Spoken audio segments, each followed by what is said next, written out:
So it is Olympic Lyon 2, Manchester United 2. It was a very hard draw to take in or to take, and it felt more like a loss than a draw. But it is what it is. We're going to keep going. We have to just keep pushing. We have to keep fighting. We have to keep, striding towards the next game. And there's no time. I mean, it's already Friday, the day after, and we have to also prepare ahead of a very crucial game again against Newcastle. And then, yeah, so we're here to bring you 7 takeaways. And welcome to United Talks podcast. Here's another episode.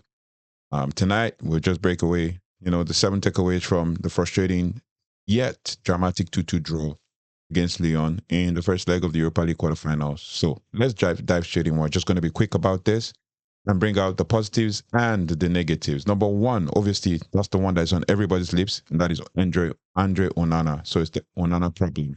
Now, social media was a total meltdown because obviously he rocked social media with his comment about the game, obviously taken out of context, and Matic responded. Surprisingly, Matic didn't even kick the ball in the game, but he responded and he sent the social media into meltdown again. And then Onana came into the game and was being booed by the fans the entire time of the game. And then he made 2 errors that led to goal. Before the game, he had 8 errors leading to goal from the start of last season. Now he has 10 errors leading to goal from the start of last season because he already made 2 in one match. So, it was hard to take in, and based on that, everybody started reacting. But one thing I would like to advise United fans is to look at this from this perspective. Onana made an interview. He made a full script interview on the side in the common area in Manchester United.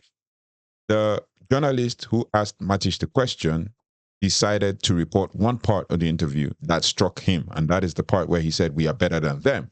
He didn't say, "Oh, this is what André Onana said," or shouldn't have even brought it up, should have just literally just done his job and asked regular questions. But Simon decided to ask the question, putting it to him, and then getting a response. And obviously, the Lyon fans are also going to take sides with their player. So Matic made a statement that shouldn't have been made, and it cost a war of words, and Onana still had to post. And then here we are. Onana made an error. Everybody's already coming for his head. I saw a United fan online on TikTok posting and saying, "Why should Onana be talking? He should shut up and just perform." And then I defended Onana in that comment, and I said, "Oh, it's not Onana's fault. Onana rarely talks. But when he talks really optimistic." And then this whole thing happened, and I started to regret why I even defended. But at the end of the day, people that were defending Onana are now backing down. But it is what it is.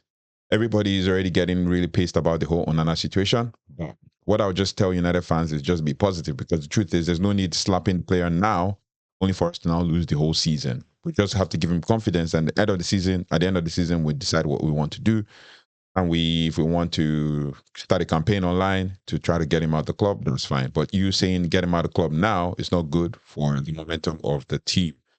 You take one player out, the whole team falls like a stack of cards. So just to encourage everyone, basically. Number two, we have Bruno Fernandes, still the creative engine. Was captain fantastic, was everywhere once again, from his whipped free kicks to open play vision. It was, his pinpoint cross that led to Zirkzee's goal, or that set up Zirkzee's goal. Even in the hostile territory, Bruno's delivery and leadership stood out. I remember that free kick because obviously he was being like, I remember one of the free kicks that I think that led to the goal where they shot the ball and then Lenioro headed it in just last minute. I could literally saw the laser beams on his face, but it is what it is. Bruno is always Bruno. He's our key player. He was involved in both goals, one way or another. One assist, and then involved in the first goal. So it is what it is. Another one, number 3, that is Lenny Euro. Lenny Euro is star in the making. United fans can take a bow. You guys can take a bow for the youngest defender to score in Europe for Manchester United. And that is Lenny Euro. His awareness, his calm header, brought us level, after Almeida's opener.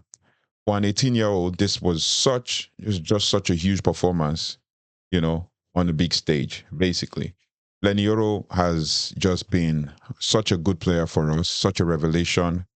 Covered that side where Lisandro Martinez was had vacated as left-sided midfielder, and he's just done his job.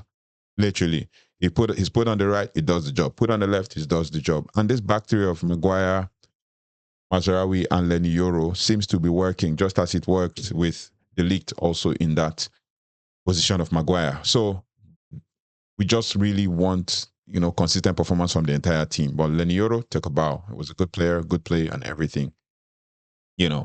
Then number 4, set piece battles defined the first half.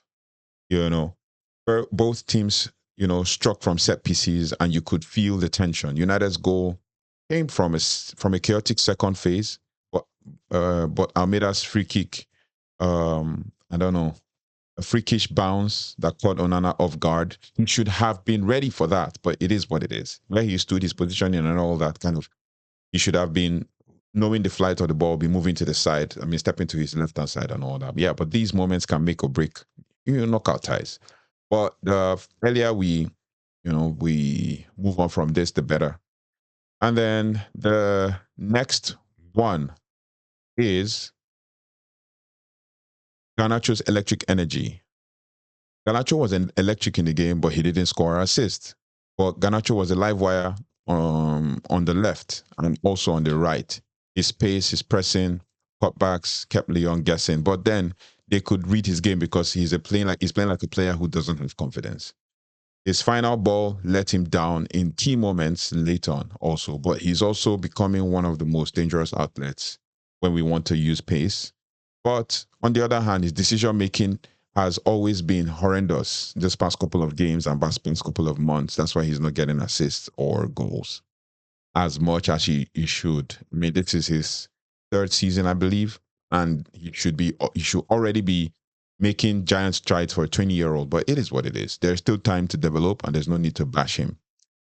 So that is it. Number 6 rather. Late drama. Late drama again. So Zirkzee's late header, looked like it was going to be the winner.